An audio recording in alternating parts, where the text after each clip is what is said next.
So it's now 10 a.m. So I'm going to call the meeting to order. I'm going to ask Victoria to take the roll call, please. Ron Jones, Present. Victoria Brash, present. Irvine Carrillo, Present. Tian Feng, Present. Leonard Manukian, Present. Kashika McKinney, Present. Robert Pearman, Amanda Stoudemire, Present. Fuad Suisse, Present. Sunny Ward. Present. Quorum has been established. Thank you very much. We now move on to agenda item. First agenda item. I want to first acknowledge the attendance of Patricia Trough, who basically is here representing LATC. As always, I appreciate your presence in the support of LATC. I'd like to also make a point that all motions will be seconded and repeated for the record, in that all motions will be called by roll. Please note also that public comment will be limited to 2 minutes per speaker. So I'd like to ask that any member of the public would like to address the board for items not located on the agenda.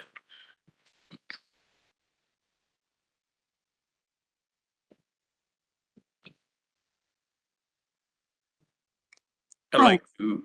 Yeah, this is a moderator.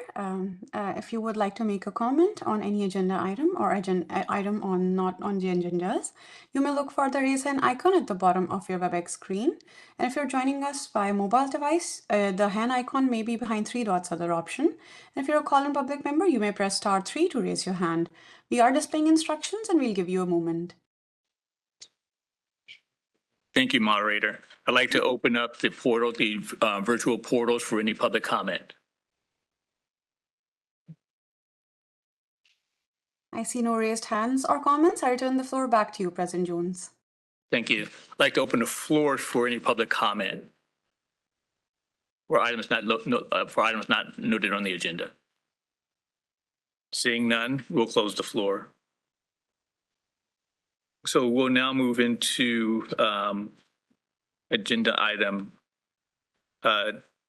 D, the discussions on the February 26 board meeting minutes. The chair will entertain a motion to approve the minutes. Mr. Chair, could I first make a comment? Please. The board had a request, a formal request for correction to the draft minutes. I'm just going to read it out loud. Specifically on page 12 of the materials, the guest entry associated with this person's name contains information they did not provide.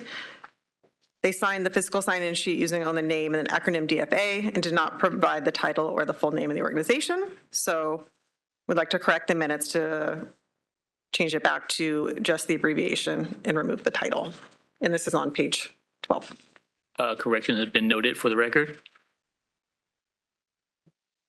Any other questions or comments regarding the minutes of the February meeting? I just had one, and this is just a procedural or technical question. Under the guest present, we did not list the attendees, even though they had a presentation, members of NCARB. Should we have a? Yes, we could add them. Okay. So we capture everyone who was there from NCARB. Thank you. Are there any other questions or comments? Moderator, I request that we open the floor, the virtual portal for public comment. Hi, this is the moderator. If you would like to make a comment on this agenda item, you may look for the raise hand icon at the bottom of your WebEx screen. And if you're a call-in public member, you may press *3 to raise your hand. We are displaying instructions and we'll give you a moment.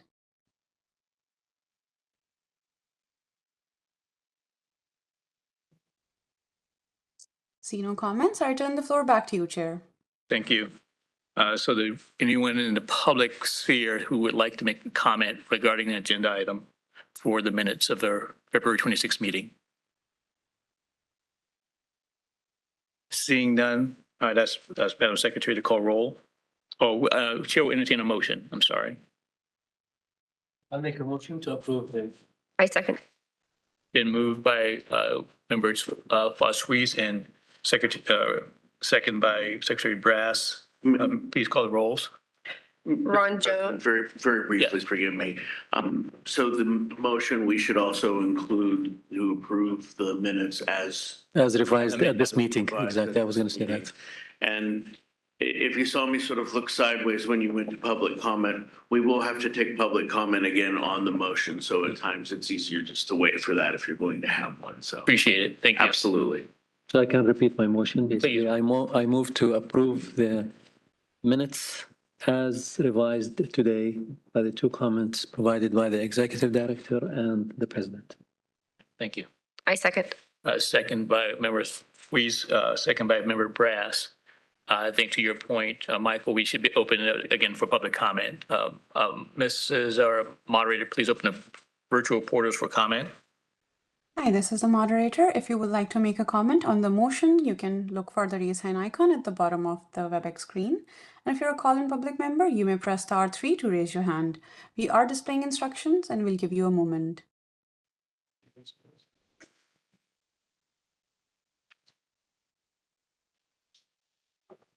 I see no comments. I return the floor back to you, Chair. Thank you. We'll open the floor for those public, for those present, for any public comment. Seeing none, Madam Secretary, please call roll. Ron Jones. Yes. Victoria Brash. Yes. Irvine Carrillo. I believe it'd be appropriate to abstain since I was not a part of the meeting. Tian Feng. Yes. Leonard Manukian. Yes. Kashika McKinney. Yes. Robert Pearman. Amanda Stoudemire. Yes.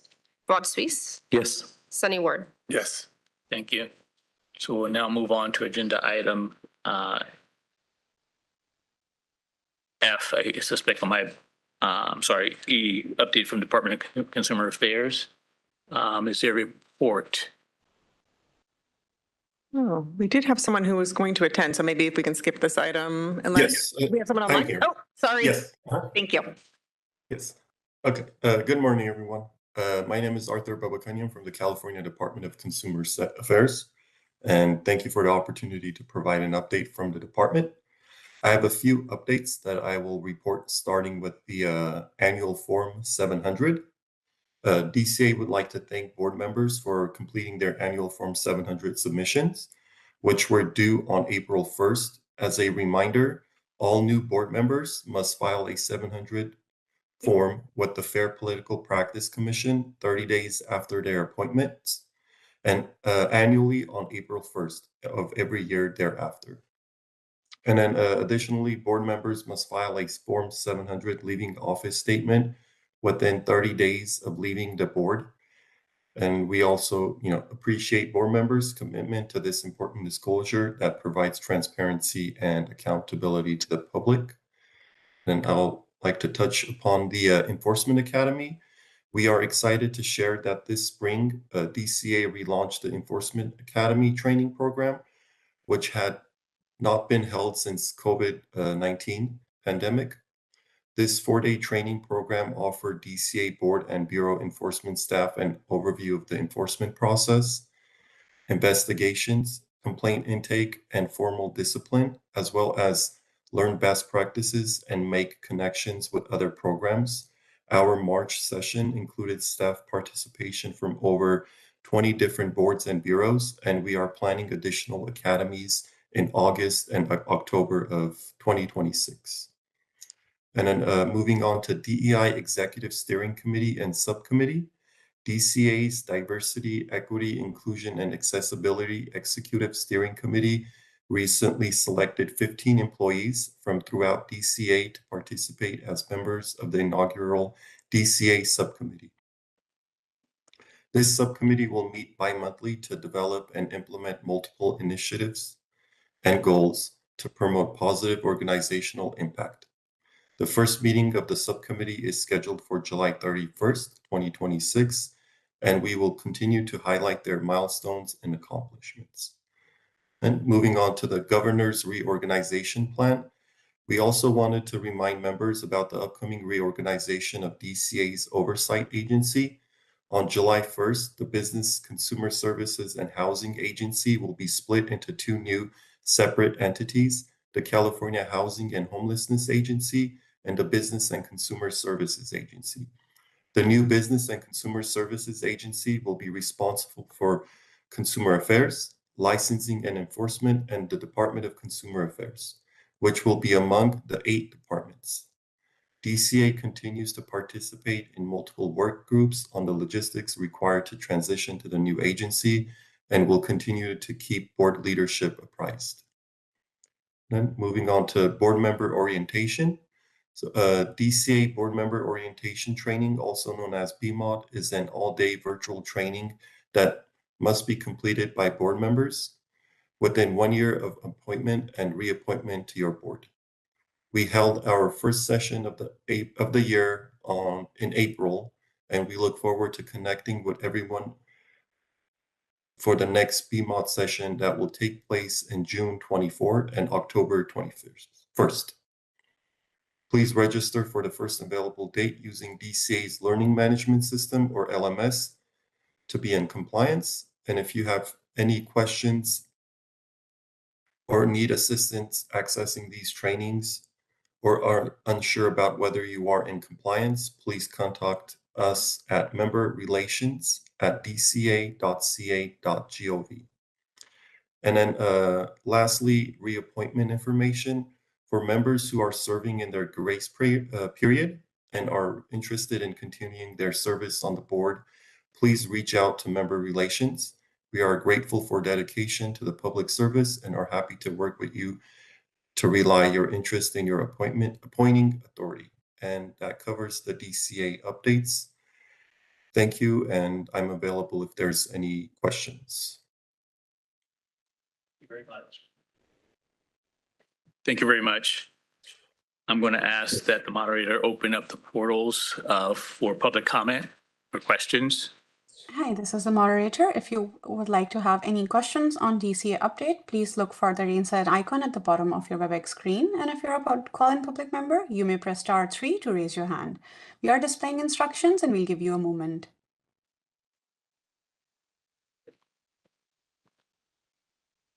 See no raised hands. I turn the floor back to you, Chair Jones. Thank you. I'd ask that anyone present please come forward with any public comments or questions. Seeing none, I would ask the board if there's any comments or questions. Thank you very much. Thank you, sir. Okay, thank you.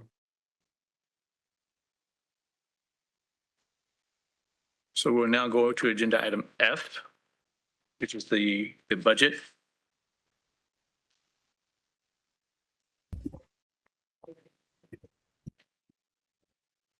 Good morning. Can everybody hear me? Yes, sir. All right, perfect. All right, good morning. My name is Luke Fitzgerald, and I'm a budget analyst with the DCA Budget Office, and I'd like to thank the board and executive staff for allowing me a few minutes to present on agenda item F, the board's expenditure projections, revenue, and fund condition statement. First, I'll go ahead and start with the board expenditures, which is on the first page of your materials. These projections are based on actual data through fiscal month 9. This report includes 2024-25 actual expenditures in green, as well as 2025-26 budgeted and projected expenditures in blue and orange. As we move toward the end of the document, you'll see that the board has a beginning base budget of $4,884,000 and is projected to spend approximately $4,708,000, creating a reversion to the board's fund of approximately $176,000, or a percentage of 3.61%. The next document we'll go over is the board's revenue projections, which is on the next page of your materials. This report includes receipts collected through March and projected revenue to year end. And I'll actually go further into these projections as we transition to the next slide. The next slide of your materials is going to be the board's fund condition statement, And as a quick reminder, we read this document from top to bottom and then from left to right. The left column is going to be the board's prior year 2024-2025 actuals. This column shows the board began 2024-25 with a beginning balance of $3,868,000.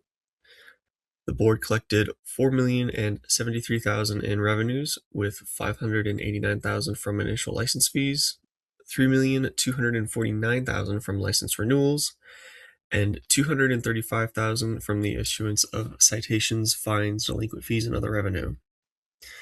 The board expended $4,672,000, which includes $380,000 in direct draws to the fund for statewide pro rata and pension payments. The board ended 2024-25 with $3,269,000 in reserve, or about 7.8 months in reserve. For current year, 2025-26, the board projects revenues of just over $5.7 million, with $616,000 projected from initial license fees, $4,783,000 from renewal fees, and $307,000 from the issuance of citations, fines, delinquent fees, and other revenue. The board's 2025-26 expenditures are based on fiscal month 9 projections and is just over $5 million between authorized expenditures and direct draws to the fund, leaving the board with a fund balance of approximately $3,917,000, or about 9 months in reserve. And then to note, the budget year is based on the governor's budget, with budget year +1 being based on realized. The budget office will continue to monitor the board's revenue and expenditures and report back to the board with monthly expenditure projections as we continue to close fiscal months in the current fiscal year. And then just a few final things to note on the board's fund condition statement. The fund condition statement is a snapshot in time. One of the main factors driving expenditure increases in future years is a result of personal service adjustments. These include general salary increases, as well as employee compensation and retirement rate adjustments. The budget office includes a conservative ongoing 3% increase to expenditures on the fund condition statement to account for these ongoing incremental adjustments. And then you'll also notice revenue is projected with the historical high-low trend in the out years. And then lastly, I'd like to note to the board that any future legislation or unanticipated events could result in the board's need for additional resources, which could create cost pressure on the fund. The budget office will continue to monitor the board's fund condition statement and keep the line of communication open with the executive staff for any future needs or expectations. Again, thank you for allowing me the opportunity to present at today's meeting, and I'll now be happy to take any questions. Thank you. So moderator, please open the virtual portals for public comment or questions.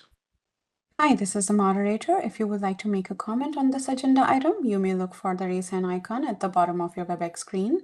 And if you are a member who's joining us by call-in, you may press *3 to raise your hand. We are displaying instructions and we'll give you a moment.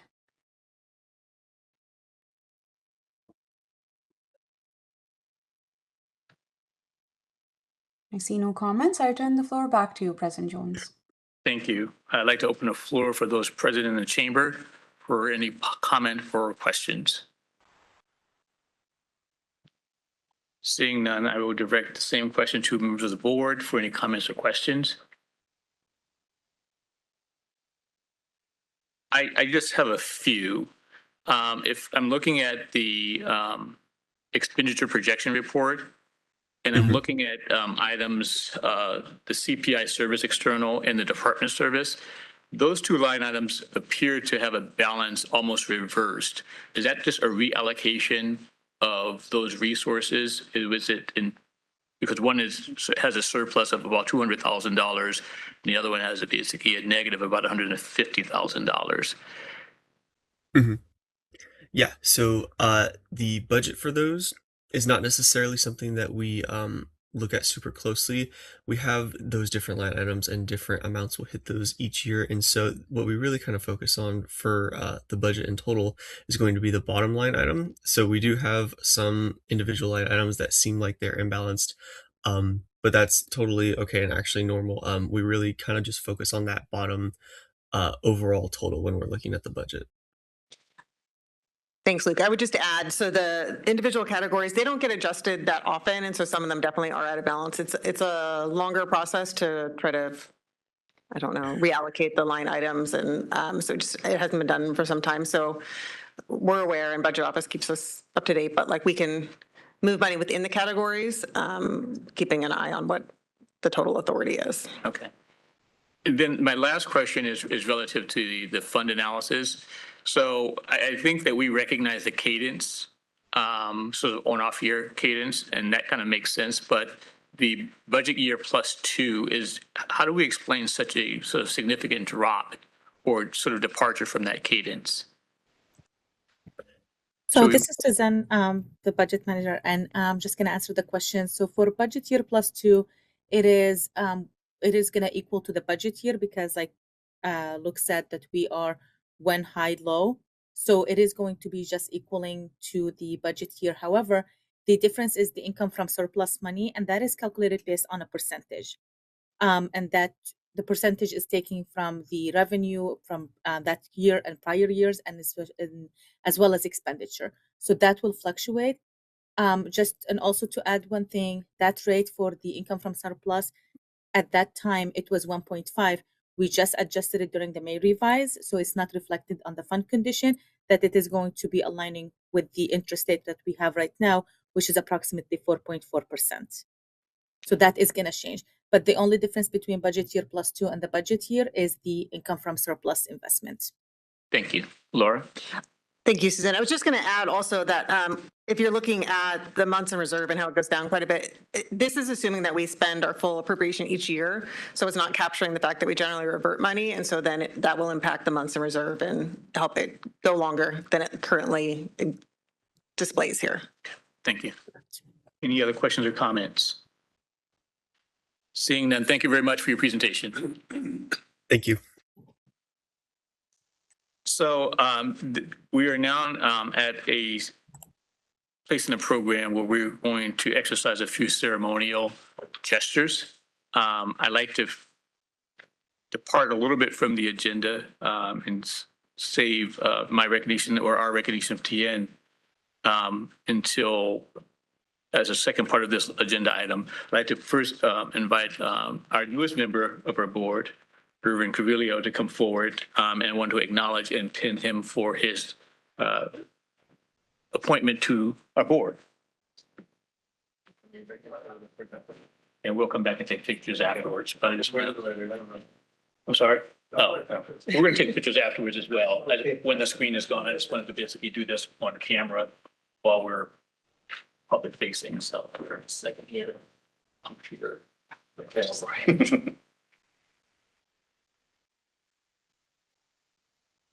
There we go. So welcome. Thank you.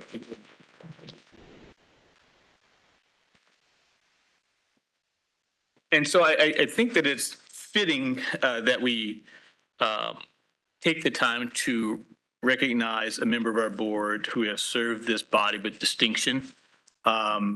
He was an amazing mentor to me when I first came onto the board. He had, on numerous occasions, invited me to his office for lunch or to his home for lunch. He was a gracious host, an extremely gracious and humble mentor, whose voice I will miss in our deliberations. A voice of reason, measured and deliberate. So I want to open the floor for members of our board to opine on any or share any comment that you might have about the service of Tien Fang.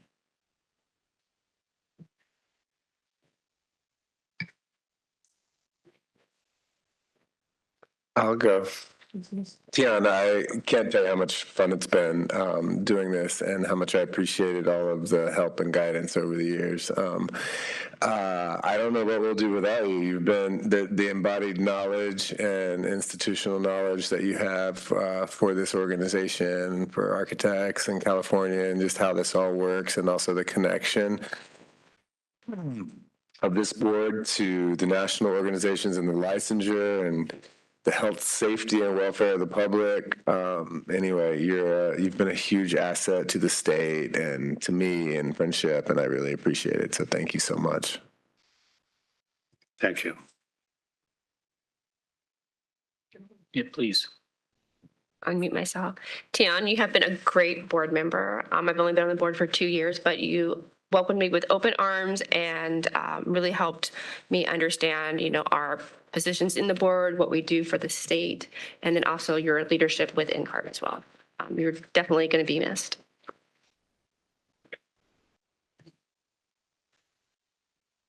Just to be a bit disruptive, I want the body to recognize the presence of Robert Perman, Vice President of the board. So we're just recognizing TN's service. That's why I was late.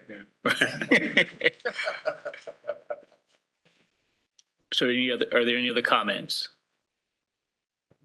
Well, since I'm here, the last I heard of Ms. Brash, I agree. He's been helpful 110%. And we should certainly understand on the national board, he's so influential and has represented California so that we have a proper voice there, given the size of our architect community. And just a great person and a great friend. So we're delighted that he's been able to serve us all these years. Patricia, please. Tian, I just want to thank you for all the time and energy you put into the LATC as well. All the years that you attended the meetings and everything. It's really, you definitely, as Sunny said, just always provided some really good insight. So thank you. So I'm going to ask Tien that you come. Tien, I'm going to give you the mic unless there's any other comments. I'll give you a chance, Tien, to. I will take that chance.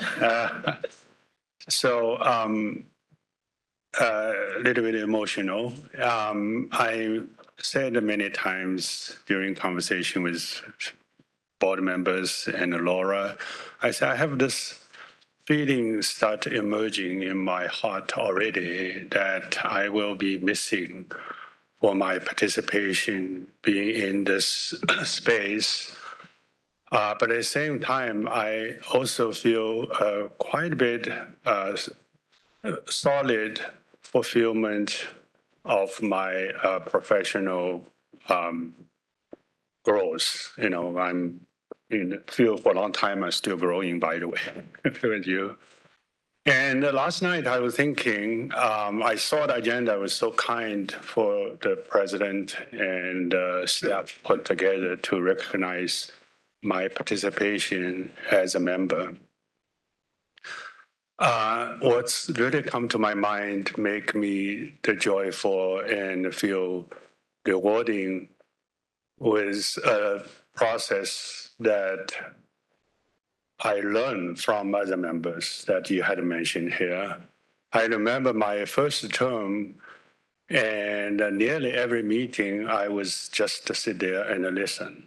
And to more experienced members express their view, their position, and thinking, and why they want to take that position. So only very few occasions I ask questions. So it's a very slow learning process. Take me full term just to do that. But looking back, I have profound appreciation for everything I heard. The discussions from more experienced member was not only making me a more informed member of the board, but taking on leadership role that feel more comfortable and confident. I wish these experienced board members here today to be recognized and how important they are to me. So that's one. And two is I take a lot of things back. I know being here, contributing our time is a contribution, but at the same time, nearly an equal return from this experience. And, I took pride for being expert in the field. My 40 years long career, and I've been viewed as a so-called technical architect, and I'm more often responsible for understanding, interpreting, and apply code and regulations, and even developing code and regulations for the industry of my transportation field. But the experience being on board make me feel that every meeting I walk on a stair to next floor, the top floor, to seeing how we architects who take pride supposed to understanding and enforce apply the code and regulations to a level that understanding why we need the code and regulations and how should we take this process that produce such code and regulations and making rules and become a rule maker and can back feeds that our profession through really good public protection. So that learning process actually is very significant. If I would not have this opportunity, I perhaps will never have anything similar. I will constantly just to be an architect that follow the law, apply the rules. So that is really a value of lifetime that I received back from serving the board. Why I feel sense of already miss the board after I finish this meeting and my terms is a sense of family. I cannot describe it. When I walk into a boardroom, I don't feel it's very formal. And I'm not walking the same boardroom that our board, for example. I walk in boardroom, I have a sense of place of home, literally. And maybe because the cakes, like Laura makes almost every meeting. But on a serious note, and I thought about, and it makes sense because we may not have like-minded every minute when we engage in debate on issues, right? But we are certainly I call them light-hearted in serving and contributing. So it's really a common platform or seating a roof, if you would call, under which I feel I just, being a family, and I don't even feel I'm making friends or something. I feel they are naturally my friend, literally. And so I have this sense of a more intimate space that have this personal connection. So that is the part I will miss, and I hope we keep in touch. And I thank you for have even listed this as line items for the board to recognize my service. And thank you again. Yeah. Please. I just want to thank you. I've been on the board for a little over 2 years, and when I came, yes, you welcomed me. You helped me start here, although I've been serving as a commissioner for almost 14 years. But I totally agree with you. This feels more like a family. And what I want to say is, from all those meetings, listening to you and learning from you, I really appreciate your keen interest in keeping a balance between protecting the public and protecting the profession at the same time. And I've noticed this many times. So thank you for all your years of service. And it's a pleasure to have worked with you. Thank you. Thank you. I'm now going to ask Secretary Brass to read the board's recognition of your service. Okay. We have the certificate for you. It's a certificate of appreciation presented by the California Architects Board to Tian Feng, architect member.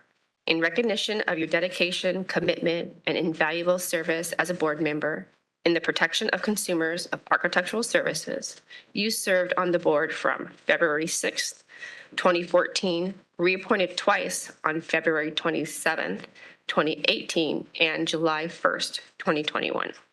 And as president from January 1st, 2020 until December 31st, 2022, with your term ending on June 30th, 2025.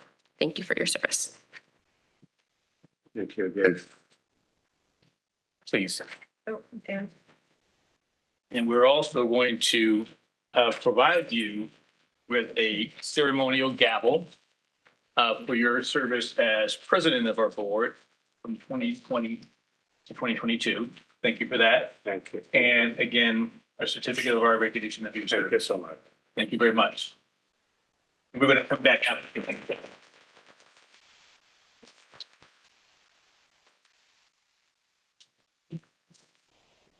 Thank you very much. We are now 30 minutes into our agenda item, and we will now go to agenda item H. And it's the update from the National Council of Architectural Registration Boards. Laura, you're going to take this one? Sure. Thank you. Actually, I don't have a whole lot for this one. NCARB recently made committee appointments for next year, so I don't know if any members are serving on committees for the next year, but if you want to let me know, we can sort of track that and provide updates. I'm serving on a committee. I think it's the Certification Alternatives Committee. I'm pretty sure I didn't get that right, but something along those lines. And I was on the Credentials Committee this past year with Robert Pearman, and I think, Robert, you're on the Exam Committee next year. Yeah. And I'm on the Qualifications Committee. Okay, super. You're what? Oh, I'm credentials. And Credentials. Okay. And then included in the packet, we have the information for NCARB's annual business meeting. There are 3 resolutions, and the text is in here. NCARB has also emailed out the information. I would consider them to be pretty not as substantive as some of the past resolutions, but the one maybe of most interest to the board is the first one, which is 2026A. This amends the mutual recognition agreement between NCARB and the United Kingdom. If the board remembers, when this first came up, it only allowed candidates with a NAB degree to get to use this pathway to licensure in the UK. And so this is amending that to allow a broader pathway to use of the MRA, which is great. I think it's something NCARB is looking at for existing MRAs, which is great for states like us where we have multiple pathways to licensure. And then the other 2, I think, are more technical in nature. Do any members have any questions or comments? I could extend the explanation a bit more about this mutual recognition with UK. All other mutual recognitions I call them equal exchange, which is in the United States, you hold a certificate of NCAP. In a foreign country, you hold the licensing, national recognized licensing from other country, except the UK, that their country asks in addition to hold that certificate, that member of that certificate holder has to have certain education recognition. That is extra layers that is not equitable for the country. So the Region 6, actually led by us, California board, written with Laura's help. I was the chair, I was president. A very specific opposition in terms of that second layer requirement that is not equitable to the country. And the board and the leadership of NCARB has made a determination. Then when opportunity arises, they want to make that correction. So this resolution is about that, by removing that second layer requirement. So now all mutual recognitions are consistent, and then our bilateral requirements are equalized. So again, sometimes you do need to insert yourself, make a point, and so we were glad to representing our region and made that point. So this is my last meeting. I hope this board continue carry on the attitude that when it's critical, we can step in and our voice will be heard. So, yeah. Thank you. Thank you. Okay, if no one else has any questions, I guess just if there's any public comment. Thank you. Moderator, I'd like you to open up the virtual portals for any public comment. This is a moderator. If you would like to make a comment on this agenda item, you may look for the raise hand icon, typically at the bottom of your WebEx screen. If you're a call-in public member, you may press *3 to raise your hand. You'll have 2 minutes with a 30-second warning to make your comment. We are displaying instructions and we'll give you a moment.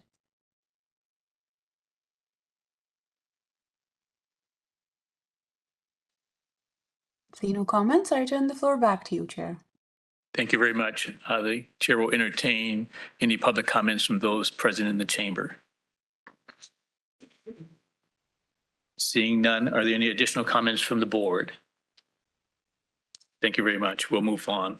So we'll go to agenda item I, and this is the update on committees. We'll start with LATC. Laura?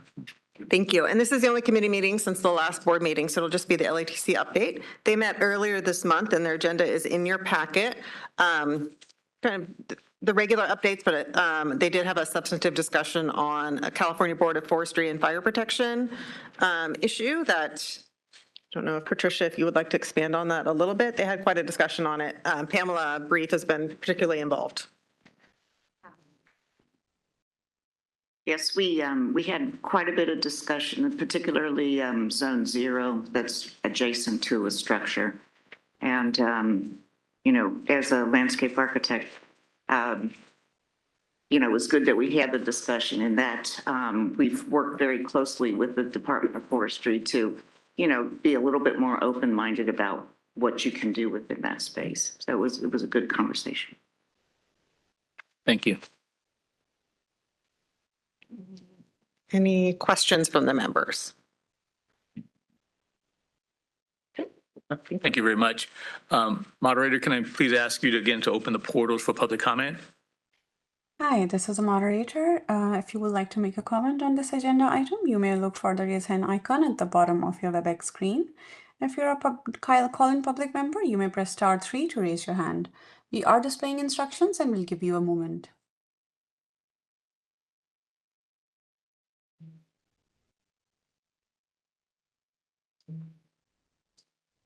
No comments. I turn the floor back to you, President Jones. Thank you very much. The chair will recognize anyone in the chamber public for comments or questions. Seeing none, again, I'll direct my question to the board. Any comments or questions? Thank you very much. So we will now go to agenda item K, which is legislative updates. And we'll go back to Laura. Sure. Do you want, before that, we have the executive officer's report. You want to take that first? Okay. We are so efficient today. All right, I'm just going to go through the highlights. As you can see, we last met in Palm Desert in February. The Regulatory Enforcement Committee met at the beginning of the year. As we said, LATC met earlier this month and Communications met in February. We talked about our fund condition already in this meeting. Our business modernization is in the maintenance and operations phase. This is the board's online system for licensing and renewals. It's called the Connect system. And then we have some information on outreach presentations as well. I will also mention, it's not included in here, but Tim and I are going to attend the AIA National Conference that is in San Diego next month. We're going to, NCARB is attending, and we will partner with them for any outreach or questions that might come from candidates for licensure. Then on to the next page, you can see our social media information and status of our regulations. We do have 2 regulatory packages on the agenda for later, so we'll go over those in more detail. And then on to our licensing and examination stats, starting with our California supplemental exam. You can see the pass rate is about 75% for first-time candidates. Which is pretty consistent. And then moving on, you can see the national exam data for California candidates first, and then a comparison between California candidates and the national average, which is also still pretty consistent. I think a little bit of improvement in some areas, but the biggest difference still in construction and evaluation.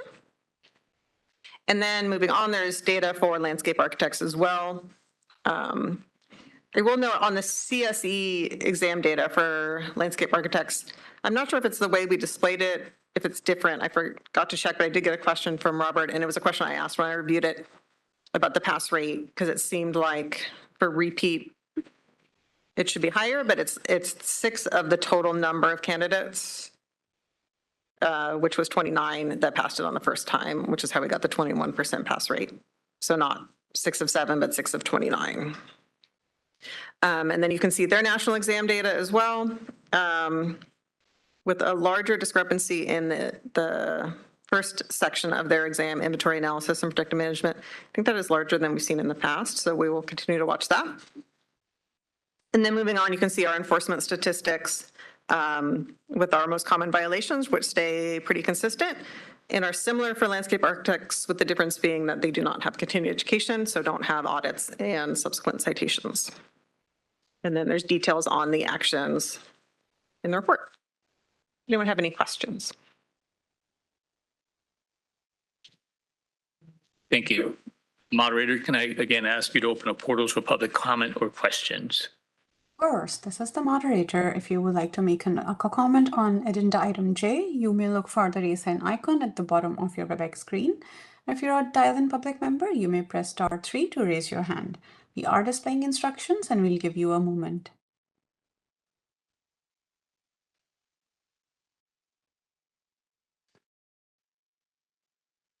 See no comments, I turn the floor back to you, President.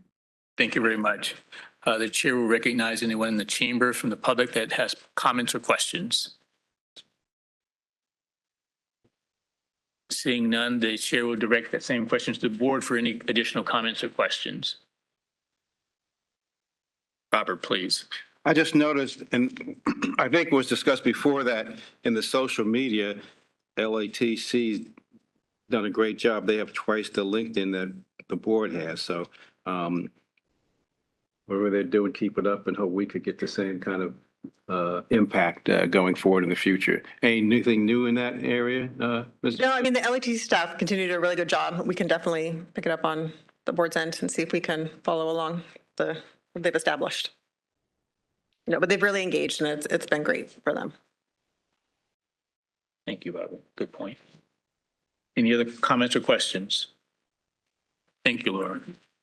So we'll now move to agenda item K, legislative updates. And again, I'm going to turn to Laura. Thank you. So we have two items on the agenda. The first one is AB 1775. This bill would require the Department of Consumer Affairs and all the boards underneath it to expedite licensure for applicants who served as an active duty member of the armed forces and received a discharge solely as a result of federal action to restrict military service by transgender individuals. So this is a pretty narrow addition to the requirement for expedited applications in response to action at the federal level.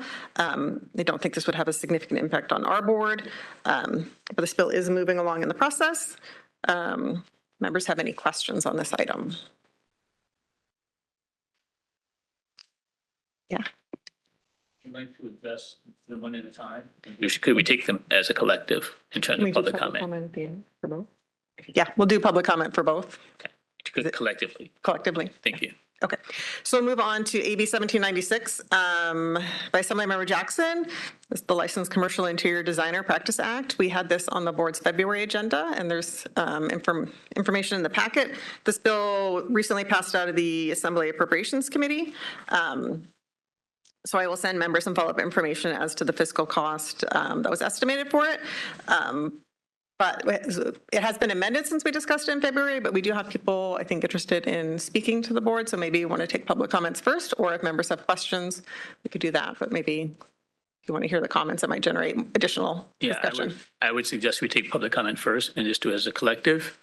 Are you okay with pausing at this point, Laura? Okay. Moderator, can I please again ask you to open up the virtual portals for any public comment or questions?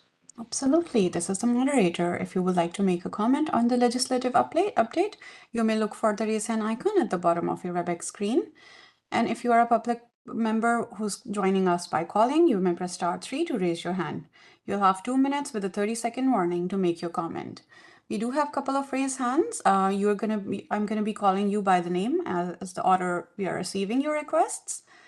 And you'll see an unmute request on your screen. Please click on that to make your comment. Thank you. First up is Ginger. Ginger Thompson, you're going to be seeing an unmute request on your screen. Please click on that to unmute yourself and make your comment. Thank you.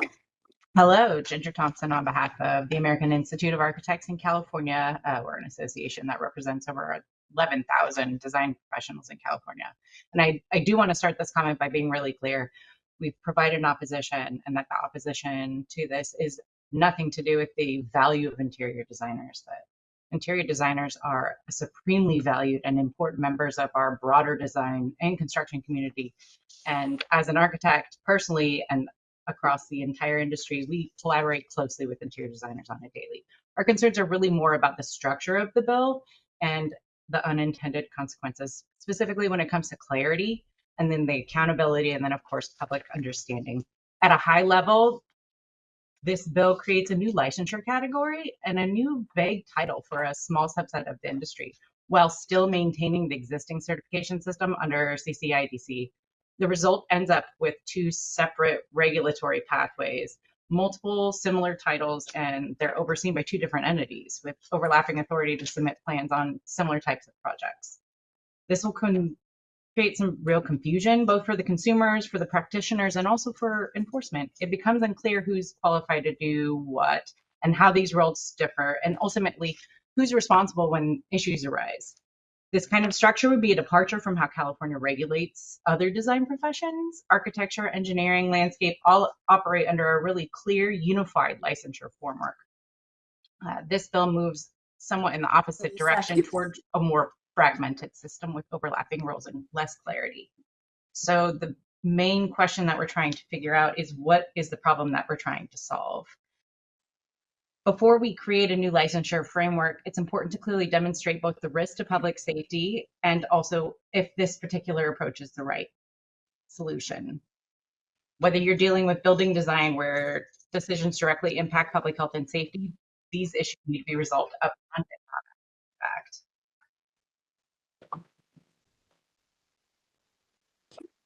Next up is Sally. Sally, you're going to be seeing an unmute request on your screen. Please click on that to make your comment. Thank you.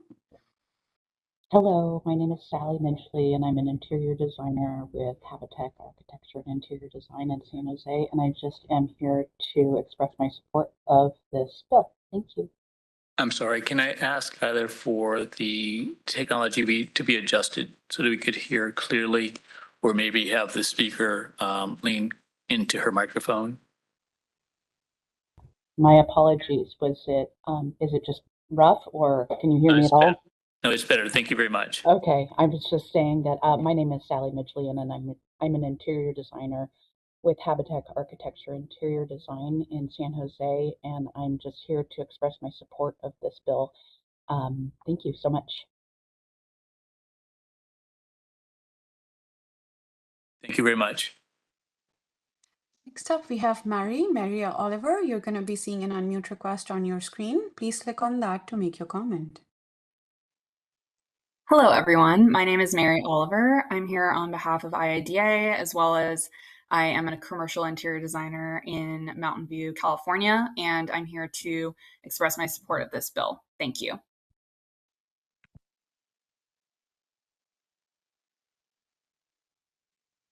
Next up, we have Alexandria. Alexandria, you're going to be seeing an unmute request on your screen. Please click on that to make your comment. Hello, everyone. My name is Alexandra Milkovich. I'm an NCIDQ certified interior designer and a senior project manager at Vita Design in San Diego, and I am in support of AB 1796. Thank you.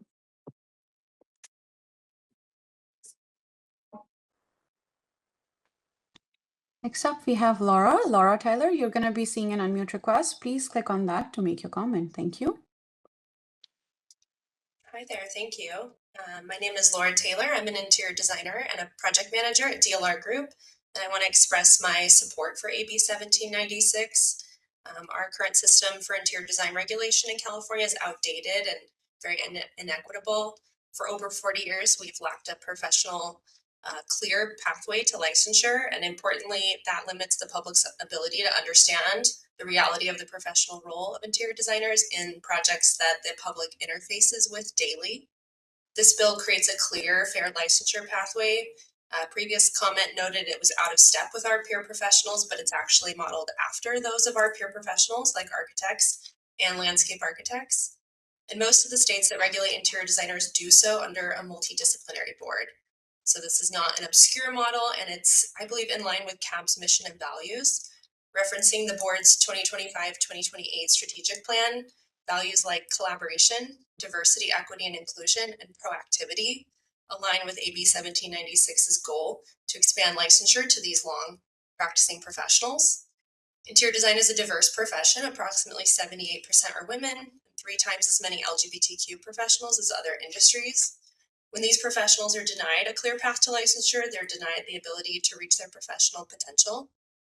This board also provides a conduit of communication to professionals, the public, building officials, etc.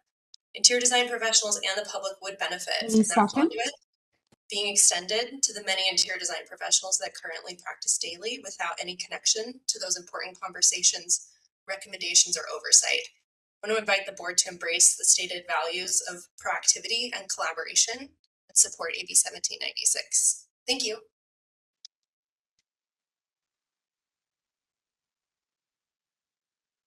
Next up, we have Bennett. Bennett McCord, you're going to be seeing an unmute request on your screen. Please click on that to make your comment. Thank you.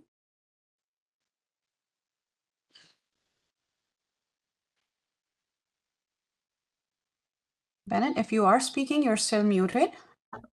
Can you hear me now? Sorry. Please go ahead. Hello to the California Architects Board. Thank you for having us here today.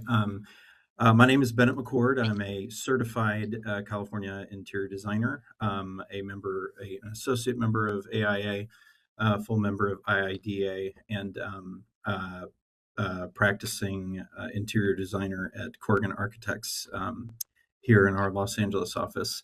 I want to echo just everything that Laura Taylor just mentioned and all the previous supporters of this bill. This will do nothing but strengthen us as a collective group. What we currently have is currently outdated. And this will allow both architects and commercial interior designers that already go through and look at code every single day, focusing on the health and safety of all end users for all of our environments, keeping that priority number one and really elevating the game for interior designers out there, making things more equitable and, again, strengthening the community, which, as mentioned, interior designers, commercial interior designers and architects are already working hand in hand. And this just elevates the game a little bit more for everyone involved, makes things more equitable. And I'm in support of this bill. Thank you for your time.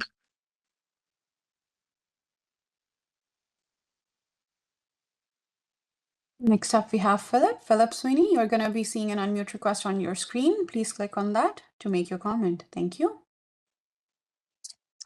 Hello, my name's Philip Sweeney. I'm a licensed California architect here, and I'd like to state my support for AB 1796 and the improvements it would make to our industry here in the state. Thank you.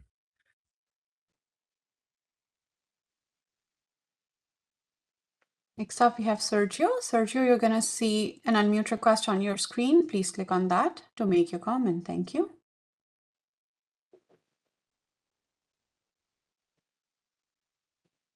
Sergio, if you are speaking, you're still muted.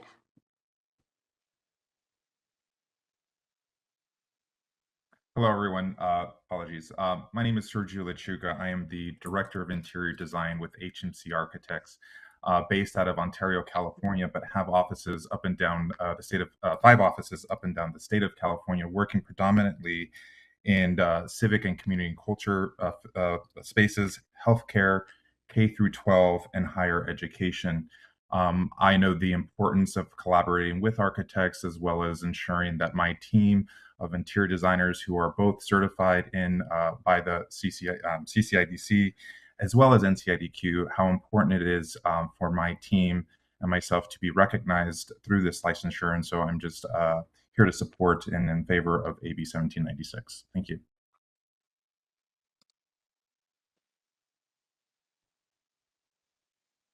Next up, we have Amanda. Amanda Humphrey, you're going to be seeing an unmute request. Please click on that to make your comment. Thank you.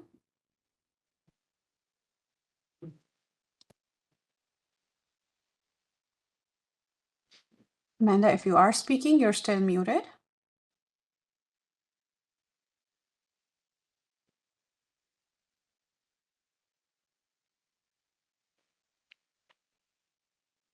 Amanda, I have sent another request to unmute. I think you're joining us via a mobile phone or mobile device. The hand icon or unmute icon might be in the 3 dots, other options.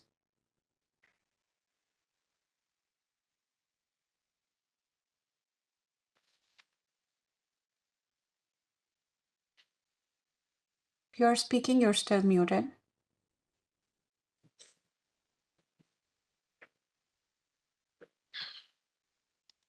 I'm gonna move to the next participant. Meanwhile, you figure out your mic.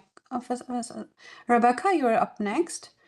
You're gonna be seeing an unmute request on your screen. Please click on that to make your comment. Thank you.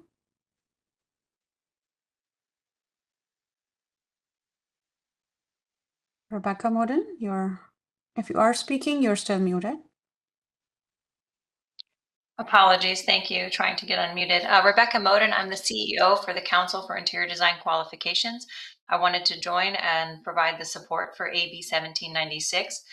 We at CIDQ believe that this bill provides better public protection, provides mobility across the workforce for qualified interior design, removing unnecessary barriers, and provides regulatory consistency similar to architects, landscape architects, and engineers. So we wanted to express our support and are available should the board or any entity have questions when moving this forward. Thank you.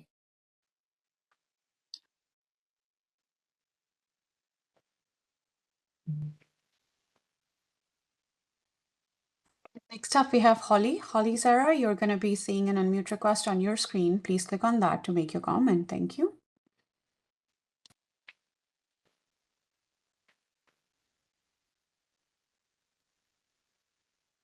Holly, if you are speaking, you're still muted. Please click on the unmute prompt on your screen to make your comment. Thank you.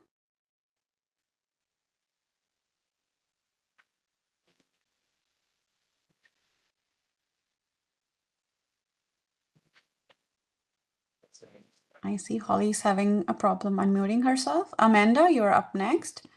You're going to be seeing an unmute request on your screen. Please click on that to make your comment. Hi, can you hear me this time? Yes, please go ahead. Appreciate it.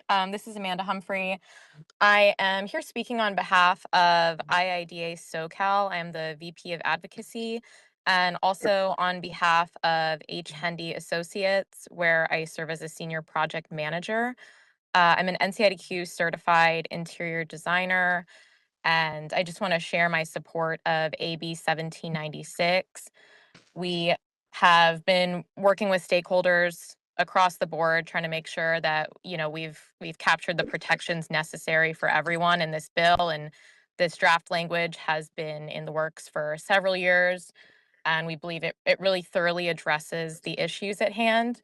I also wanted to address something that Ginger mentioned in her earlier comment about confusion related to the two different bodies existing with CCIDC and now with the new licensing structure we're proposing.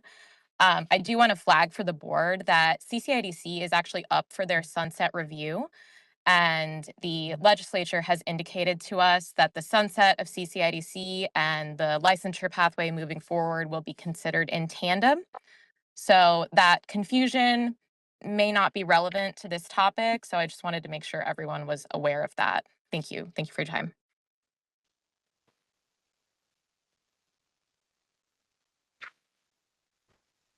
Holly, you're going to be seeing an unmute request on your screen. Please click on that to make your comment. Apologies. Am I? Yes, please go ahead. We can hear you. Thank you. My name is Holly Zara. I'm an interior designer, an NCIDQ certified interior designer, as well as an associate AIA member. I'm also a senior associate at DG Architects and an IIDA member. On behalf of myself, DGA, and IIDA, I'd like to express support for the inclusion of interior design within CAB's purview. And this bill recognizes the reality of a modern integrated design practice and helps elevate professional standards while maintaining collaboration across architecture, engineering, and interior design disciplines. Thank you for your time and consideration.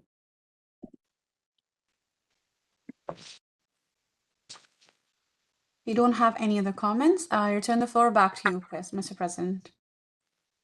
Thank you very much. Yeah, comments, Laura? I was just going to say, I know we have some people in the room that would probably like to comment. Yep. Yeah, and we do have a staff person from the Senate Business Professions and Economic Development Committee here watching. I don't know if she would like to speak, but we'll open it up for public comment. Why don't we do that after we do public comment? If that's okay? So again, I'm going to acknowledge or recognize anyone in the chamber from the public that would like to comment or have questions regarding this agenda item. Please take the seat in front of us, state your name.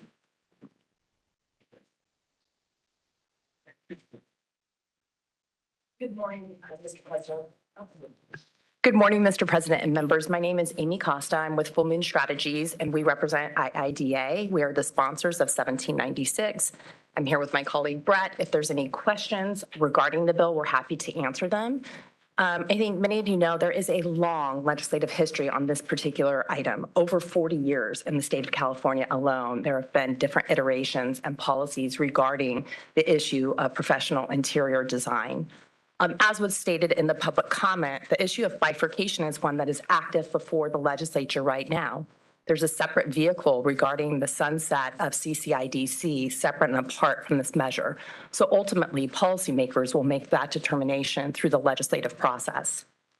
We agree with AIA's call for meaningful stakeholder collaboration. And how we would define that is by providing actual amendments to the bill.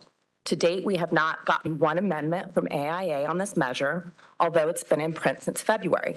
We've engaged with multiple stakeholders, and to date, every offered amendment we have accepted. And we would like to have that meaningful engagement with AIA as well. As was mentioned, 14 other states have some sort of a regulatory structure for professional designers. Most of them do have a multidisciplinary board, as was mentioned. California is behind the times on this particular topic. We remain committed to working with CAB and your staff to ensure that the bill can be administered and operations can be effectuated should it become law effectively.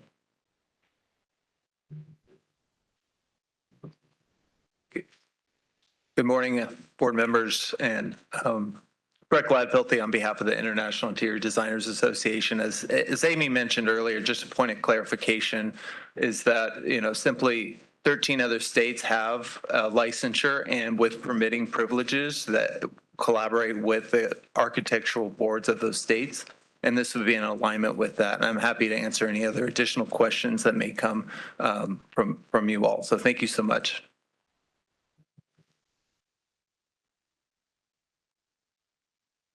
Any questions to the speaker?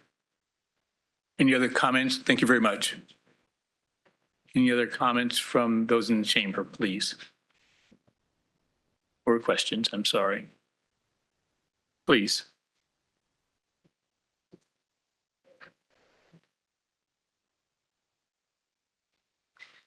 Good morning, and thank you for the opportunity to speak today.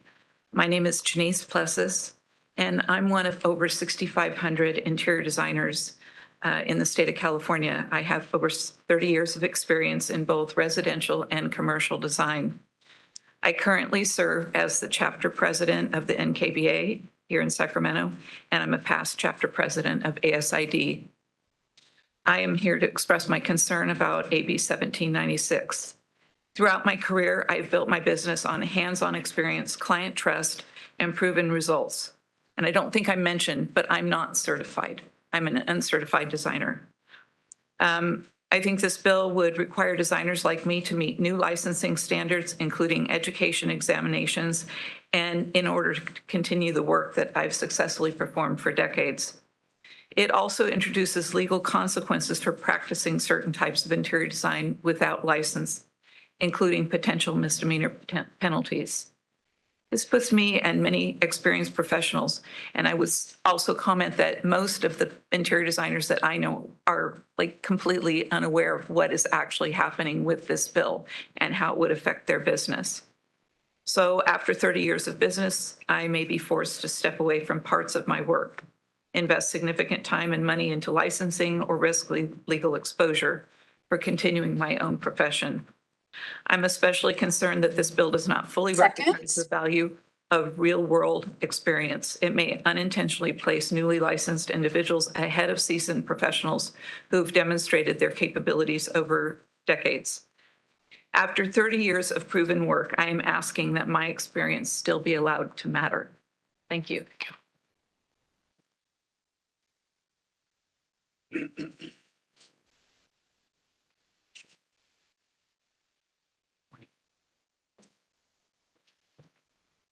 Good morning. I'm Catherine Hampton, the president of the California Legislative Coalition for Interior Designers. We've been the advocate for all California interior designers since 1987. I am a certified interior designer through the CCIDC with the commercial designation. I have my own small practice and I regularly pull permits with my stamp. And I practice autonomously, and I'm not an employee of a large architecture firm. We are asking the board to officially take an opposed position on AB 1796. This is the most profoundly impactful bill the board has seen in many years, so it is important that you take a position. Simply put, this bill will put 2,000 certified interior designers out of work and will drive the California Council for Interior Design Certification out of business for no reason other than creating a monopoly for big corporate design firms. It would push California out of step with the rest of the nation. Only 2 states have practice acts like this bill creates, Louisiana and Nevada. I hear varying numbers from the opposition or the support. We have 27 states have title acts. 30 seconds. California already has through the CCIDC, and it is created in state law in the Business and Professions Code. We have submitted extensive written comments, but here are a few key points. There's only one standard that must be met to justify a practice act. Is there an impact to the health, safety, and welfare and the threat of irreparable harm to consumers? That does not exist with interior design. We know this because the 2 states with practice acts have not revoked a license in over 10 years. This license will be prohibitively expensive, at least $2,700 according to data from the Appropriations Committee. And the board will have to loan money to fund the new programs. Over $800,000 in 1 year and $2 million over 3, with no guarantee that the loan will be repaid.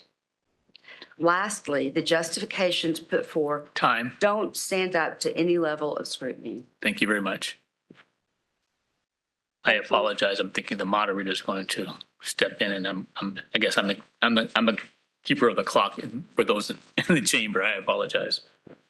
Thank you, Mr. President. Member Scott Terrell on behalf of the American Institute of Architects, California. I spoke about this at a previous hearing, and I just wanted to correct the record on a few things. As noted previously, we have been involved in this measure for a number of years. It began in 2023, at the end of 2023, and it was part of the sunset process of the Capitol in 2024. The Business and Professions Committee. We've provided consistent and substantive feedback on the bill, which is represented in our letter, which I believe you received. And if you did not, I'm happy to send that to you. And so we have been very involved in the process. And as noted, there have been a number of meetings this year. We've participated in every single one we've been asked to participate in, and we provided that same feedback. What we haven't done is rewrite the bill for the sponsors. We believe that the bill on its face is flawed and would require a complete rewrite, which we don't believe is our role. But we are happy to continue to provide feedback on what we think the issues with the bill are. And then just kind of to address some of the comments that were made about CCIDC's sunset process. So in this bill specifically, CCIDC would continue to exist. So if we're talking about this bill, that is a problem with bifurcation. But even if CCIDC were to be sunsetted separately, that leaves us with the separate problem of thousands of interior designers that currently have a path to practice in California would lose that path for CCIDC. So I believe either path would be problematic. And this is why we've been calling for years for a meaningful stakeholder process to take place where we meet, we have an agenda, we go line by line through the bill, figure out what works, what doesn't work, and make sure that everybody's in the room, everybody that's affected. And so we continue to ask for that to be something that occurs, and we are happy to participate in that if and when it does. Thank you. Thank you.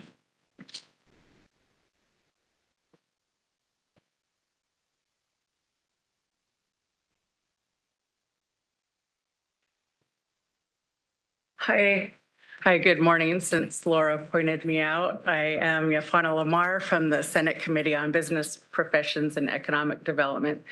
And I wanted to clear something up that was implied by one of the public commenters online. These bills are not taken as a whole. It will not be if one passes, the other fails. These bills will be evaluated on their own merits. They could both pass, they could both fail. So I just wanted to make that clear. They'll both be amended on their own merits. They'll both be evaluated on their own merits. So I don't want that to influence your decision. I hope you take that into account. Just evaluate this bill separately from the potential for CCIDC to be sunsetted or extended. That is not in any way going to impact this bill. Thank you. Thank you very much for your comments and your. I'm going to basically turn to the board to see if there's any questions or comments, broadly speaking. Hi, Irvin. Yeah, I have a couple observations and comments to make. So one of the things I've noticed is that, there's good points on both the proponents and opponents side of this bill. And I think one thing I haven't really heard is, like, how does this strengthen protection for consumers? And I'm really curious. I don't know if it's possible to get the sponsors back to the floor to just ask them a few questions about that. And so to me, like, I think I want to start my questions from a place of, like, I think architecture, engineering, and just the design profession, whether it's the whole umbrella, it's a profession, right? It's a deeply integrated profession. And there's a lot of disciplines that come into play, whether it's like fire life safety, structural access, egress, contracting, construction. It's a lot of things that come together, and it's a big mesh. And I think that one of the things that is really great about licensure is that it makes sure you have the technical proficiencies and like competencies and knowledges to integrate and coordinate all of that and make sure that when those points intersect, there's no mistakes made, because that's where really I think health, safety, and warfare, or accidents can happen, is where you miss that integrated coordination. And so, Mr. President, I'm really sorry to interrupt. Michael Kenotes, legal counsel. So this is within the president's discretion, but I would suggest that the board not engage in a colloquy with members of the public who are commenting. It's perfectly fine to reopen for public comment at some point if you would like, but that would be my suggestion in terms of decorum and the manner in which boards generally operate. I appreciate that. Discuss the comments, reopen them. I'd advise against direct questions and answers. Okay, so I'm going to acknowledge that, and I want to pause for a second. So, but board member Carrillo, what is your question in general, or your concern, or your? So my main question would be like the scope, right? That's unclear to me. Okay, I mean the objective of the bill. Correct. Okay, so then we'll come back. Anyone else have a question or comment? Member Perlman. I'll let the newer member go first. Kashika. Yes, just from a public perspective, one of my questions would be if there is any sense of how many documented cases there may have been in the last, let's say, 4 or 5 years, where a lack of an interior design license directly resulted in a member of the public actually being harmed. And a second question, because I think that kind of dovetails on what our other member mentioned, but the second question would be, based on some of the public comment that I heard, would there be a grandfathering clause or some other type of mechanism for experienced designers who've been practicing successfully for maybe 30 years without complaints or incidents, who don't have a formal modern certificate or degree? Is there something in place for them? And those are my questions. Thank you. Member Perlman.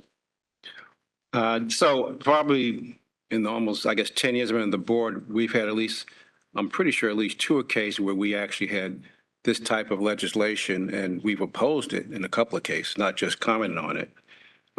I can say from the first time it came up, no one's demonstrated any public harm for our inaction in response to the question just now from the board member.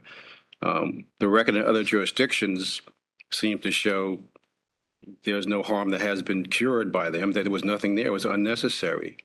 So again, given our preeminent role of protecting the public and doing things that involve that, the evidence is just lacking here.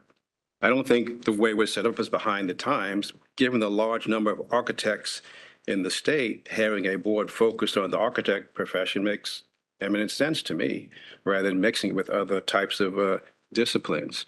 And then there's substantial organizational startup costs, administrative burden, cost to these licensees, which, have you heard, some would complain about. The main thing that has generally been addressed was about the issue of plans not being accepted by building departments. But, in the legal profession, we talk about things being narrowly tailored and then just focus on that. Sometimes you use the example of a rifle versus a shotgun. This is like a musket. It's way overbroad. We should continue to work to educate building departments and perhaps pursue some specific clarifying language, but not this bill. So to me, the question is, do we just comment on this current legislation or risk that the train will kind of leave the station without us actually opposing it? Because it's going to be within our jurisdiction if it passes. So I think at some point we got to take a stand. Any other comments? Or members, please, I'm sorry. I just want to, add to what Board Member Kashika mentioned, which is it goes back to the core mission of this commission, which is protecting the public. And has there been any cases in the last several years where the lack of this legislation or board has caused harm to the public? And I also agree with the Board Member Robert that we should opine on it. We should make a, vote, whether we support it or we don't, based on the discussion that we're going to have today. Thank you. Thank you. I do think we are in Consumer Affairs Department, so I do think we have an obligation beyond life safety here. That being said, the conversations that we've had to date, I think we have to take a stance and have a very clear position as to why. I don't know that we can do that in this forum today, but I think there needs to be a committee or something. But the legislature needs, I think, a proactive response for us on how we stand on this. Looking at our board packet, the item starts by saying discuss and possible action on AB 1796. And then it says action requested, no specific action is requested. Laura. By us, you're saying, by the board. Yeah, and then the action requested for this agenda item is no specific action is requested. So piggybacking on my colleague's statements, when can we expect an agenda item where we actually, an action is requested from us? Mr. President, I think it's just helpful for me to jump in here. Michael Kanotes, legal counsel. So although no action is specifically requested or required, this is precisely the moment for the board to weigh in on this legislation by taking a position. You would do that via motion, and there is a whole little world of positions that we can take on legislation. Right now, you're watching this bill. A lot of times folks want to make a motion to watch a bill, and really that's unnecessary. You're already watching it. We're not going to forget about this one. The more common positions are to support the bill, to oppose the bill. And there's also a position that is different from a watch position, It's a neutral position. In other words, the board is not in favor of this and the board is not opposed to this. Or you can do that, I suppose, in positive language, but neutral is what it means. There's also possibilities of taking a support if amended position, an oppose unless amended position, and you can get creative from there, I suppose. Thank you. I should mention, at our last board meeting, we discussed, both Laura and I crafting some language that we would submit, framed around concerns. One of the things that she and I discussed, the fact that this was going through committee, and a lot would have basically be developed in committee that we would not have seen. And so I encouraged her to kind of just let it get through committee, recognizing the process. We recognize that there's a process that this bill would have to go through committee before going to the Senate. It would give us an opportunity to have a broader understanding of the positions that are coming out publicly and privately, publicly. So that's why we hadn't initially opined or expressed a position. But I think that you're right, Michael, is that I don't think we want to be agnostic. I think that it's clear from our conversations that a neutral position is not where we sit.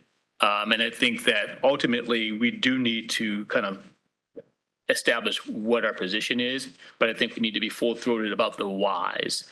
So my general observation is that this has nothing to do, from where I sit and from what I've heard, about protecting the public's interest. I think that what I've heard is a desire to basically be regulated as an industry. Right now, there is a Title Act, but there is no licensing and regulatory body overseeing the industry. That's what I'm hearing. I'm not hearing that there's a problem that needs to be fixed. And so if our principal objective is to protect the health, safety, and welfare of the public, that's our task. I just haven't heard that risk to the public that would inform my personal support for a measure that doesn't rise to that level. Having said that, I think all the other comments that have been made, I think, are equally as valid, particularly as for those folks who have legacy services to the public in the interior design space.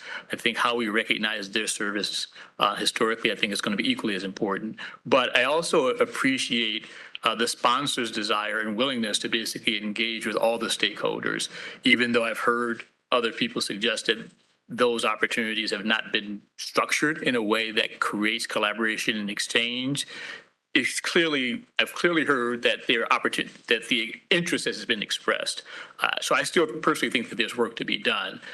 But again, to Michael's point, and this is my question that I've consistently asked Laura, and I think maybe it was Robert who says this, is that we need to address this before the train is gone downstream. So I don't want that to happen. So timeliness is important, and this may be that point in time where we have to basically stake our position.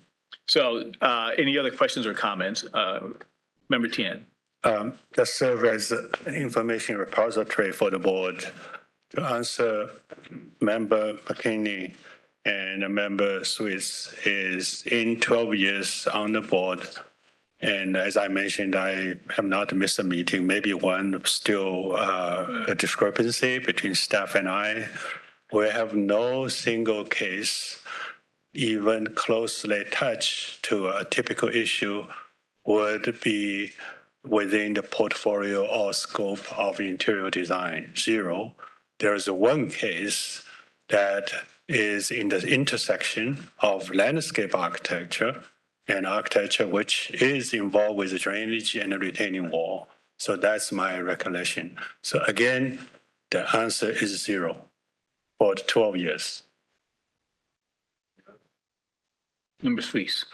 I'd like to add one more comment, with regard to if this legislation moves forward with maybe providing a grace period, I'd like to, to think about the times we live in now and how AI is becoming, much more involved in everything we do. Like today, you can take a photo and ask, AI program to do an interior design for a space. And think about it, like, is this the time now to introduce new legislation when things are changing, and how we're going to regulate all these things in the future when they, happen, or when they start impacting the profession? So just a comment. Thank you. Any other comments from the board? Thank you. Moderator, I'm going to ask that you again open the portals. I think I was informed that there are 2 hands up online. So I'm going to ask that you open the chamber back up for comment or questions. Absolutely, thank you. This is a Very briefly, moderator. Very briefly, Madam Moderator, forgive me. I'm going to just suggest that if there's any other board comments, that you make those now and then take public comment and then vote. At least make a motion and start to move the item forward. Yep, thank you. I'm sorry, so you were going to make a comment, Sonny? Yeah, I just have a question. I mean, I hate to be blunt here, but are we going to do something today, or are we going to push this down the road? I need to know like what the process is going to be so that I can know how to respond. We'll just decide to make a motion. You certainly can. Yeah, absolutely. Okay. So we need to hear the online comments first. Is that how, I'm. Yeah, so we'll basically, I think the point is that we'll hear comments. We'll basically then make our motion. We have to open it back up after we make the motion. Did you have a comment, Michael? I was just going to say that a motion would be in order right now as well. Or you can go back to public comment first, but once you entertain a motion and it's seconded, then we will have member discussion on the motion, and then we'll have public comment again on the motion. In the interest of So if there's a time, motion to be made, it may be helpful to make it now. I agree. In terms of just timing in general, in terms of the legislative session, I would certainly recommend that you take, if you're going to take a position, that you do it now. Okay, thank you. Yes. Member Fan. President Ron. So in responding to our council's comment, and I do think at least myself would like provide more information, and certainly leading to a decision today, and for various of reasons. So I think I want to make 2 main points. One is this bill is not a separate bill to do with California Architects Board. This is a bill to do with California Architects Board. Okay. And 2, taking on more consumer protection responsibility could be also an indication or implication, or could be interpreted that our consumer protection as a board is inadequate, requires additional responsibilities, if thinking purely from board's perspective. Okay, so that's one. On my personal view, I feel the board has done very successfully in supporting the best practice the past few decades, even 100 years, is integrating various of practice within the realm of architecture. And California is one of these success. And it's so successful, and therefore we don't see consumer complaints regarding anything to do with scope of interior design. Either problem was detected before it happened because of this integration of architecture and interior design, or architects has took the responsibility and responded effectively on these issues might to do with interior design, such as fire spreading rate of finished material, for example. So in all these regards, I want to remind the board, the California Architects Board truly work diligently. And every minute, every decision is based on consumer protection. And we honor all professionals. In fact, without interior design, some of my projects look very bad. And because of them, we have a project that even worthy for me to show people, right? So this is in no way has anything to do with, if we make a decision today, is undermining another profession's importance, has nothing to do with it. It is about this body's scope of work, what is best we can do to protect our consumers, okay? So please do not take it personally if the board is moving into a certain direction for all parties. Thank you. What? Very well stated. So I'd like to make a motion suggesting or asking our board to issue a statement opposing AB 1796. Second. Been moved and properly second. Any questions or comments? Thank you. Moderator, please open the portals for public comment. Thank you. This is the moderator. Mr. President, if there's going to be any more board debate on the motion, I would do it now before you do public comment. I'm just. Yeah. That's why I asked for comment before we. Actually, Yes. can I Is get it comment? So there is comment, but go ahead. the clarification? Yep. I appreciate the simplicity of the motion and it moving our business forward. Would that in itself be descriptive enough, given what our goal is, or do we need to elaborate a little bit? The why. Now, the whys, or is that coming later?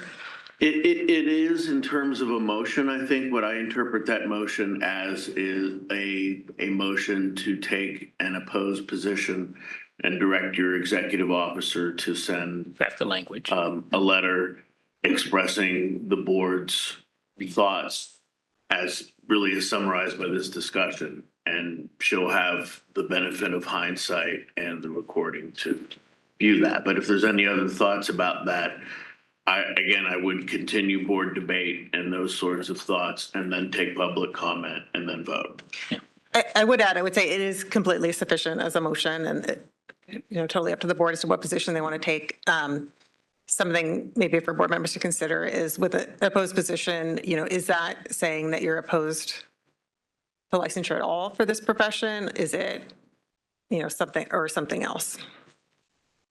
Honey?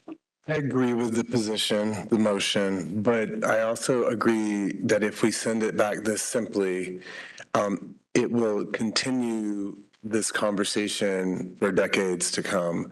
I think there needs to be a clear statement of why we do not support this. And if I was drafting this statement, it would tell the history of the current group of practitioners and how that particular oversight is being sunsetted. And it would also bring into the discussion the Landscape Technical Committee and the history of that committee, and that this board may or may not oppose a multidisciplinary board, because I think that's a conversation that deserves a lot of talk over time and could be a valid solution. But to this date, the conversations that we've had with the other practitioners, such as the Landscape Technical Committee, do not want to be part of a multidisciplinary board, and they're willing to continue under the subcommittee under this board. Now, I disagree with that, but that's that body's group, that's their decision, and that's how we've proceeded to move forward. And there's a history with that. And so with this particular proposal of this legislation, we have a group of practitioners that are part of a larger group of practitioners, a small portion of a practitioner. So it would be akin, in my opinion, to architects and some architects who only design, say, kindergarten classrooms, deciding that they would like a specific place and a specific seat at the table at the Architects Board, which I don't think we would agree with. So I think there just needs to be a clear description to the legislature why we find this problematic and how it complicates the work and therefore complicates the work that we're doing to protect the consumers. And again, we're not protecting architects or interior designers or helping with their trade commissions or, whatever credential they need to sell themselves to the consumers. We just have a license and to protect the consumers from fair business practices and life safety. So I think there needs to be, and I think it can still be done pretty cleanly in a couple of paragraphs if everyone agrees, but unfortunately we keep kicking the conversation down, and so there's not a general consensus that embodies the history that comes with this decision. I think it's super important. I don't know if it can be done today. I'm willing to break into a committee or something to finally get this done. I know that seems painful, but I do feel like you need to have a voice on this, and the legislature needs to understand. Otherwise, people are going to keep going to the legislature, getting a sponsor, and these things are going to keep coming back to us like this without all of this embodied knowledge. So Laura, my question is, again, this is for me is all about the runway. So where are we now? The notion that we basically form a committee to craft the language of our position on this, how is that impacted by the current cadence of the approval process for this legislation? Are we too far? Is the window too small? Because what Sunny is suggesting, I think, would then require this committee to come back to this body and present the language. I think that what Member Suisse has provided is a broad enough position that tasks Laura and I and whomever else, and I'm fine with that, to craft the language that we would submit. But we can do that in much shorter fashion than coming back to this body for approval of the language. Okay. Sorry, were you going to say something? May I just jump in really fast before, is that okay? Because it was my understanding at the last meeting that the board had authorized the leadership and the executive to craft that language for us. And I'm still willing to do that along with this motion. I just would like for us to do it. That's all. I would say, I don't think the legislative process lends itself to the board, like appointing a committee and then having to come back to the board, right? That's not so workable with the timeframes. I mean, traditionally on legislation, right, the board delegates to the executive officer and the president the ability to take positions outside of the board process. So I would think if the board wants to take a position today, I would send a letter on the board's behalf and work with the president on the language of the letter. I didn't receive a lot of feedback after the last meeting from members, with comments. Michael? Yeah, I was just going to add that in terms of the legislative process, if you appoint a committee today, come back at your next board meeting, which is in August, you're going to really lose your ability to take a position and draft a letter, get it to the author and committees in time to be considered for the legislation. Thank you. Robert?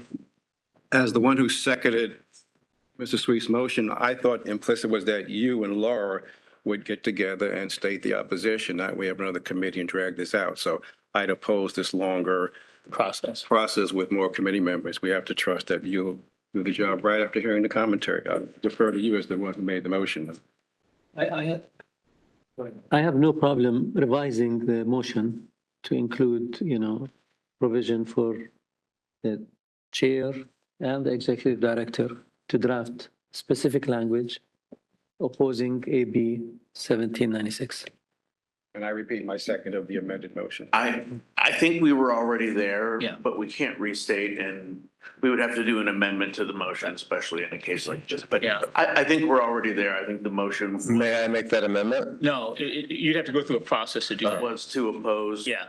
The motion was to oppose and to direct staff to, which can include the president under direction. That would be the natural outcome, is that I would draft the letter and ratify the president. Process. So I don't think it's necessary to amend. Implicit, right?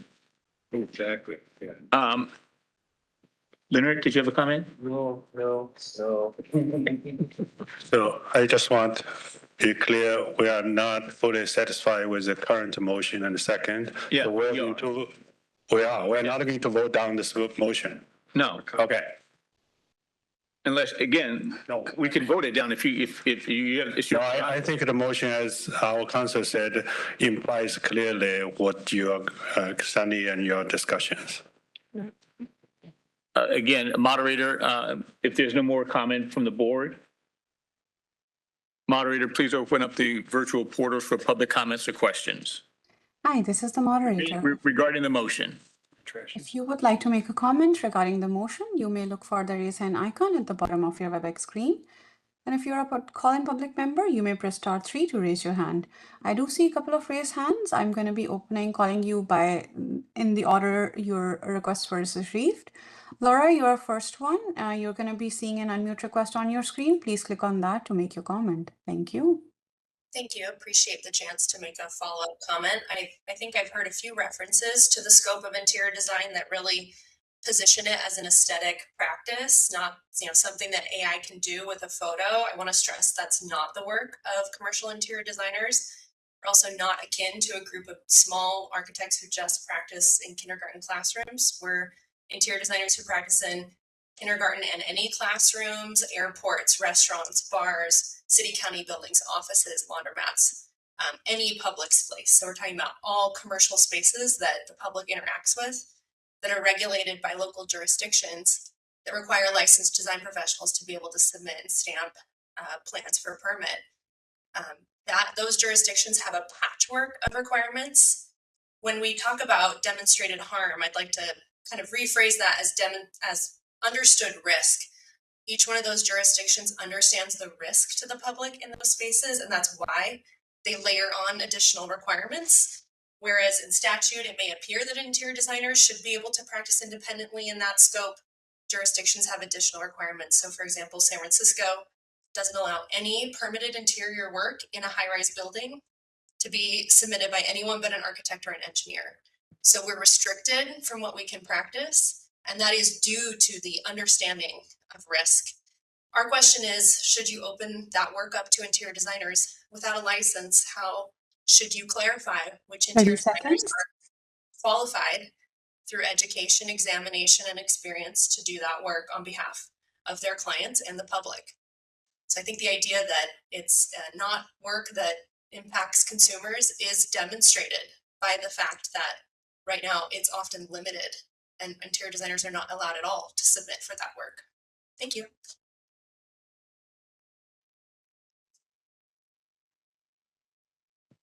Next up, we have Holly. Holly Zara, you're going to be seeing an unmute request on your screen. Please click on that to make your comment. Hi, this is Holly Zara with DG Architects and IIDA. I'd also like to provide comments in response to some of the statements made in regards to the proof of public risk.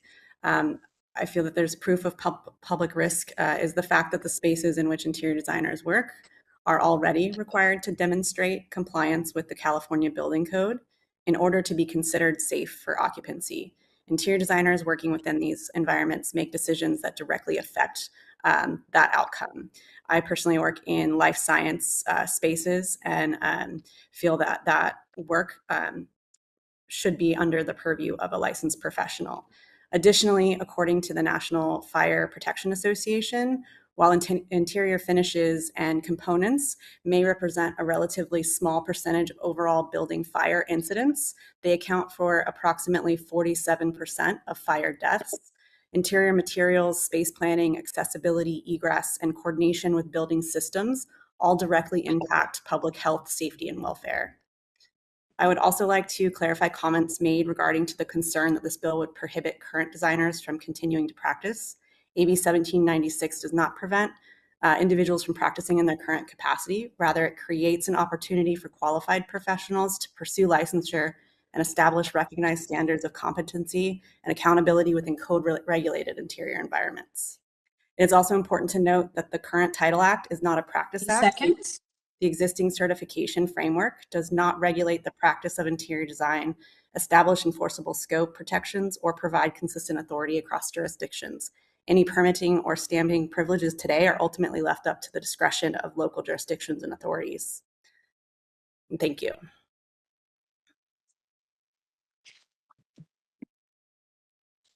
Next up, we have Sally. Sally, you're going to be seeing an unmute request. Please click on that to make your comment. Thank you. Thank you. Can everybody hear me? Because I had microphone problems last time. Is it okay? Yeah, we can hear you. Please go ahead. Thank you. So I just wanted to ask the board to consider that the current system as it is doesn't necessarily allow for us to see how the how there might be issues, because there with the Title Act, there's not a way for people to raise issues with any interior designers that are causing problems in the way that we can with architects. You might be able to file a complaint, and there's formal places to track and register problems there. The other thing I want to bring the attention to is not just risk of death, but let's talk about opportunities for better outcomes for the users of the space. So we have designers that design hospitals and education spaces, and there's been a lot of research about how the interior design of those spaces can provide better outcomes for patients as well as students and other users of spaces. So please consider that it's not just about risk of death, but it's also about the potential for better outcomes for the public. Thank you.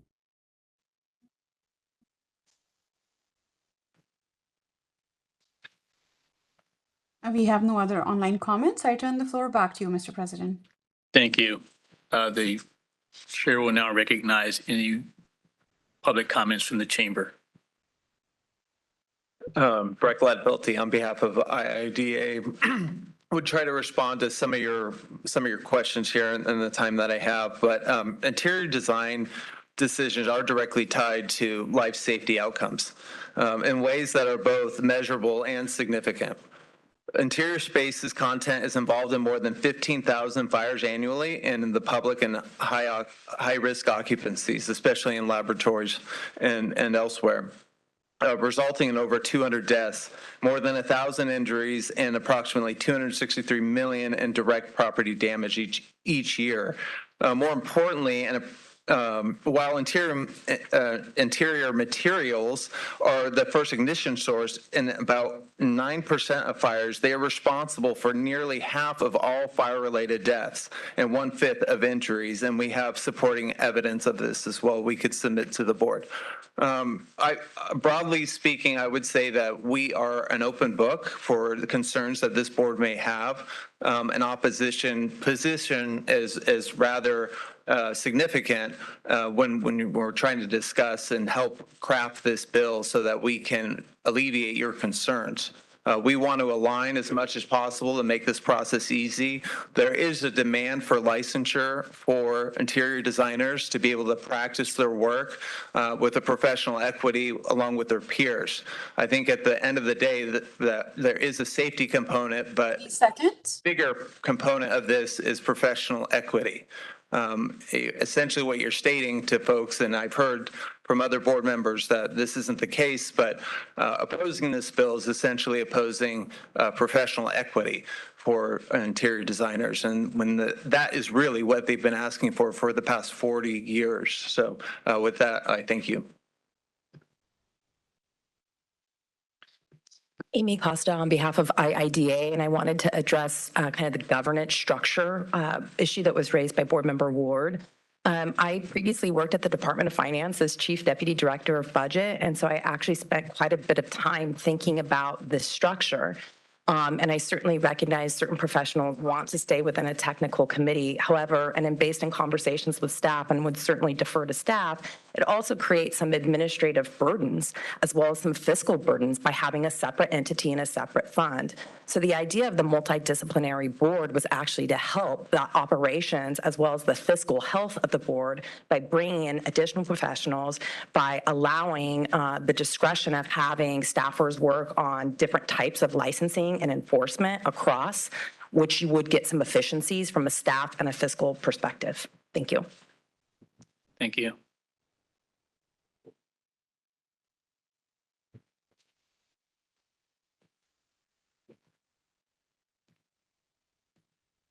Thank you. I'll be brief. This bill is the proverbial solution in search of a problem. Just like this. Where is the money? Push. Okay. This bill is the proverbial solution in search of a problem. Just like the bills in 2012, 2008, and 1999 that this board opposed. The CCIDC currently has a vehicle that reviews complaints on interior designers. There is no evidence of consumer harm from interior design services. California building officials, CALVO, opposes this bill. The American Institute of Architects California opposes this bill. Numerous other highly respected groups oppose this bill. You have that entire list in the letter submitted. Not one independent interior design firm led by an interior designer supports this bill. The California Architects Board should oppose AB 1796 as well, and we respectfully ask that you do so. Thank you.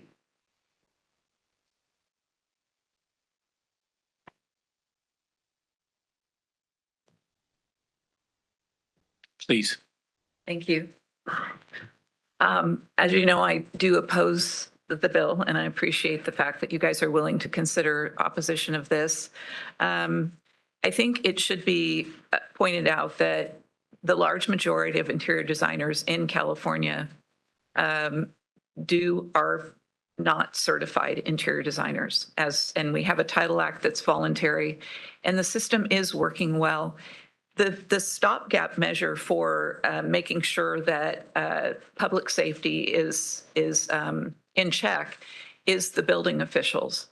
And so I can submit plans. If my plans are not submitted properly, then they're going to reject them. And that's their job. And while there may be nuances between different jurisdictions, really they, by and large, do accept plans from interior designers, whether they're certified or not certified. Most people who work for large firms are not submitting plans with their stamp. It's under the architect. So there's some nuanced things. The bill as it's written, I think, is very poorly written. It's very broad. And so I'm glad to hear that you are considering opposing this. I think it will unduly impact people who are in business and aren't even aware that this is going on. And so that's why I oppose this bill, and I thank you for your time. Thank you. Is there any other public comment? Seeing none, we'll close the floor to public comment. Madam Secretary, please take roll. Yes. Say again. Yes, roll for vote. I'm sorry. And is it necessary to restate the motion for the record? It's not. Okay, please. Ron Jones. Yes. Victoria Brash. Yes. Irvine Carrillo. Yes. Tian Fang. Yes. Leonard Manukian. Yep. Yes. Kashika McKinney. Yes. Robert Pearman. Aye. Amanda Steinmeier. Yes. Fuad Suisse. Yes. Sunny Ward. Yes. Thank you. That's it. Motion carries. Thank you very much. We will now move the agenda to agenda item, where are we now? That was exhausting. L. Agenda item I, and I'm going to ask Tim Rhoda to come forward and to provide regulatory updates. This is agenda item L. L, I'm sorry. Yeah. Yes. Oh, yes, L, thank you. And when, at the appropriate time, after he presents, I can read a suggested motion for you. Thank you. The first item is updating our section 109, which has to deal with our application process. Last year, we passed regulations modifying how candidates gain experience credit to make the 8-year requirement for licensure. After those changes were made, we now need to update 109, which has our application and employment verification form accordingly. So this is more technical updates to reflect the changes that were made in CCR section 117. I think I'm going to ask Laura to basically read the motion. The suggested motion is move to approve the proposed regulatory text for Section 109. Direct staff to submit the text to the Director of the Department of Consumer Affairs and the Business Consumer Services and Housing Agency for review. And if no adverse comments are received, authorize the executive officer to take all steps necessary to initiate the rulemaking process, make any non-substantive changes to the package, and set the matter for a hearing if requested.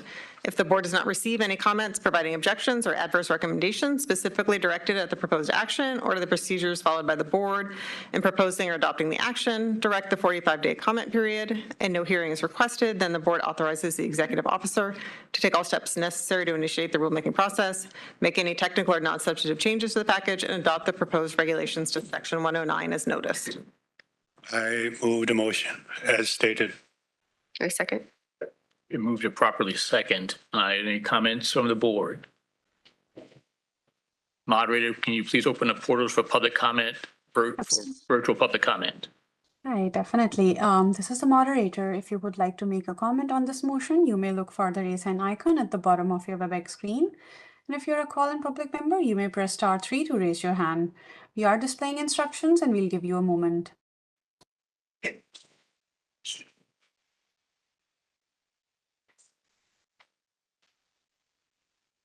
See no comments or raised hands. I return the floor back to you, Mr. President.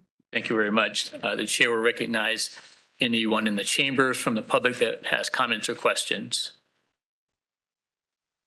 Seeing none, we'll close the floor to public comment. Madam Secretary, please take roll. Ron Jones. Yes. Victoria Brash, yes. Irvine Carrillo. Yes. Tian Fang. Yes. Leonard Manukian. Aye. Kashika McKinney. Yes. Robert Pearman. Yes. Amanda Stilemeyer. Yes. Rod Suisse. Yes. Sunny Ward. Yes. Motion carries. I'll turn the floor back over to Mr. Rhoda. Okay, the next agenda item is a proposed update to the board's examination transition credits and how it handles them. Currently, the board process is to codify each ARE transition as NCARB has updates the examination in alignment with the way NCARB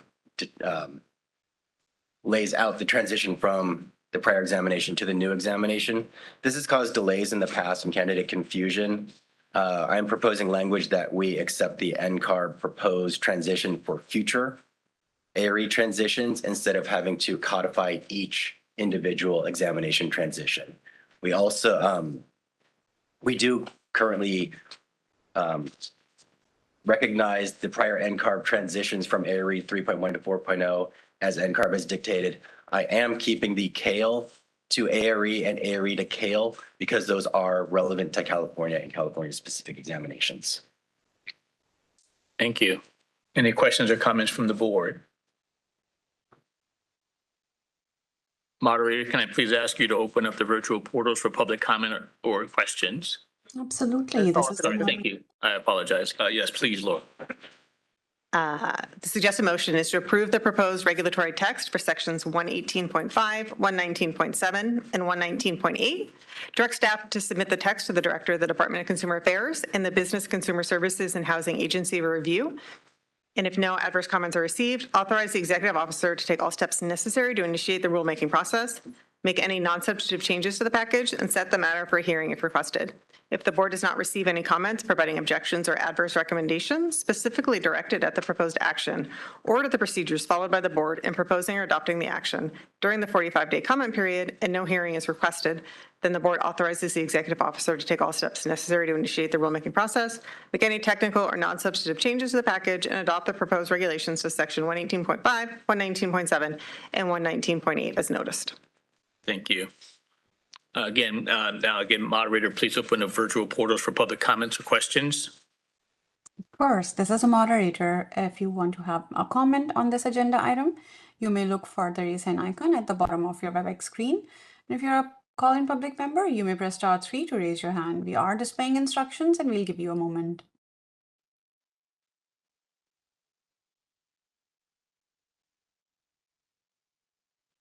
See no comments. I return the floor back to you, Chair. Thank you.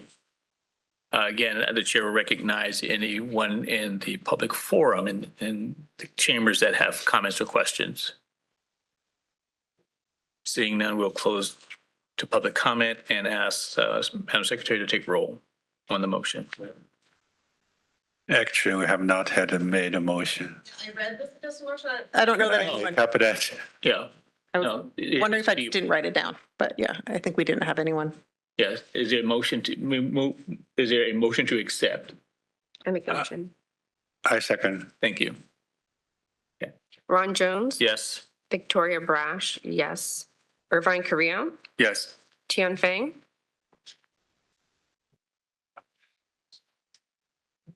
I think our councils think about it. Is it okay? We say yes. Okay, yes.